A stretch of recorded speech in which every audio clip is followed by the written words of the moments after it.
Tapos na ang laro. Oras na para kumilos. Yan ang maaanghang na pahayag ni Senador Risa Hontiveros kasunod ng pagpapaliban ni SP Cheese Escudero sa proseso ng impeachment ni VP Sara sa Senado.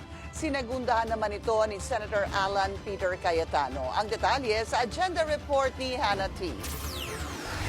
Ngayon lang ako nakakita ng bola na dinidribble ng 4 na buwan.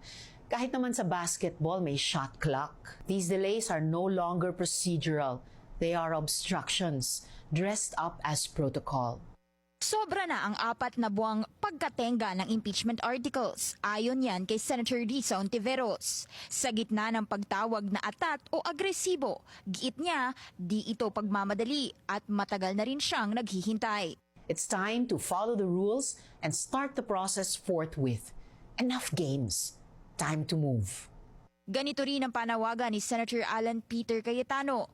Anya, hindi raw dapat pagbotohan o idebate pa ang isang constitutional mandate gaya ng pag-convene bilang impeachment court. Bunsod yan ang pahayag ni SP Cheese na nasa plenaryo na ang bola kung ano ang magiging kapalaran ng impeachment trial. Dating Foreign Affairs Secretary si Cayetano sa ilalim ng Duterte administration. Kaya constitutional man, gagawin ito na. Yung implementing it, applying to 24, parang may book at that. It's just plain protohan, doesn't make it right.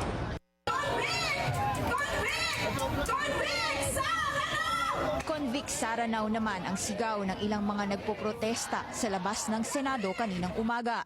Kinalampag ng ilang miyembro ng bagong alyansang makabayan ang gate na ito at nanawagang mag-convene na ang impeachment court.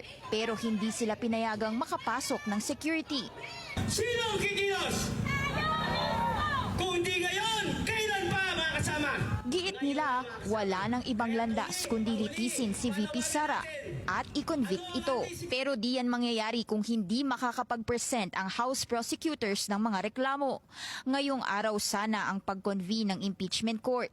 Ayon sa naunang proposed schedule ni SP Cheese Escudero. Pero inusog ito sa June 11, ang huling araw ng sesyon bago ang Sine adjournment sa June 14. Ito raw ay para bigyang daan ang pagpasa ng priority bills at appointment ng ilang government officials kabilang ang mga cabinet member. Sa kabila nito, naninindigan si SP Cheese na nasa kamay na ng plenaryo ang kapalaran ng impeachment trial. Ito ay kahit una nang na-report ang tinaguriang Escudero 11 o grupo ng mga senador na pinangungunahan umano ni SP Cheese para tuluyan ng patayin ang paglilitis. Una nang inilahad sa isang politico report na kailangan ni Escudero ang boto ng mga Duterte ally at ibang fence-sitters na nasa listahan para ma-retain ang Senate presidency. Sa isang radio interview, iginiit ni SP na hindi raw siya magpapatinag sa anumang opinyon at magtatrabaho lang ng naaayon sa batas. At imbis daw na political drama ang atupagin, dapat mag-focus sa pagtatrabaho para sa taong bayan. Para sa agenda, Hannah T, Billionaire News Channel.